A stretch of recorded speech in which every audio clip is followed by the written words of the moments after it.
Hey guys, you're watching Let's Talk About Prepping. I'm Tyler, your host, and in today's video we're going to continue the one-handed fire starting challenge using an expensive fire starting product. This thing is $5.99, which is more than you ever want to spend for just one fire. But it claims you can do it with no matches, 200-mile-per-hour winds, and wet wood, and then it burns 30 minutes. I'm skeptical of that because I can burn 30 minutes on my own. You're doing a good job of that right now. Anyways, it's got some instructions on the back. Basically, you tie one string to a log and you pull the other string, and presto, fire. Now, I was pretty confident in this thing. I was mostly just curious how it was going to work. But we're going to spray some wood to simulate a decent little rainfall, and we're going to go and try it out. But first, if you thought that I wasn't going to take this apart for you, you obviously haven't been watching the channel very long.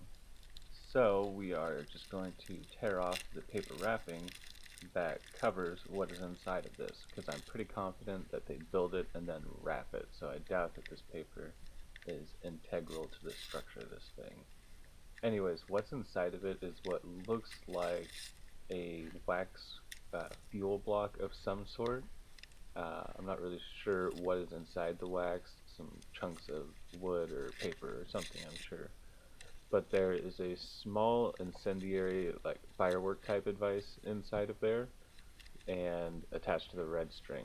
When you pull it, it seems that it will ignite and start to burn a small fuse that runs through the rest of the stuff. So we're going to wrap this thing back up and tie the green string off and see how it works.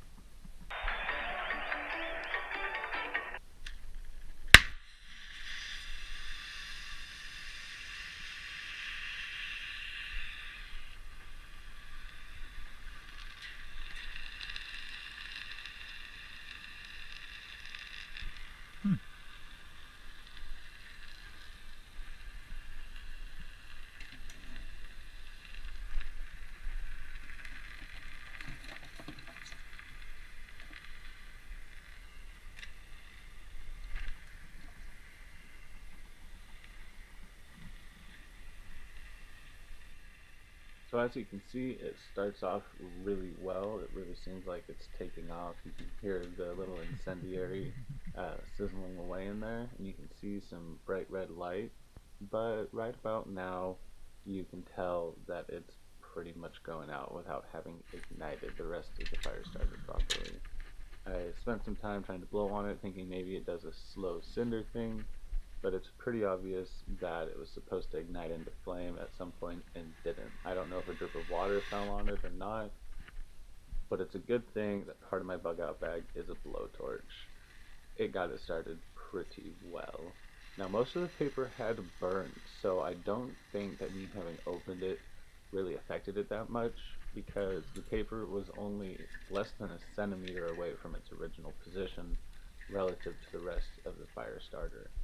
And if it can't handle just a little bit of wear like that, I really don't think it's worth the money to put in a bug out bag or something like that. Heaven forbid anybody does that. Things like this are really just a novelty at their core in my mind. I don't think that any rational person should be spending their money on this kind of thing, thinking that they want to use it to get fires started quickly and easily. A road flare has a lot more purposes than this does, and will get a fire started even in the worst conditions.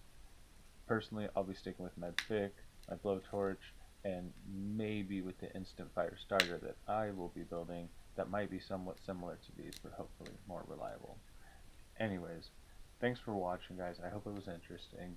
Definitely scrutinize the things that you plan to use, and don't ever leave something untested for your first time in the field in an emergency situation. Thanks for watching, guys, and stay safe out there.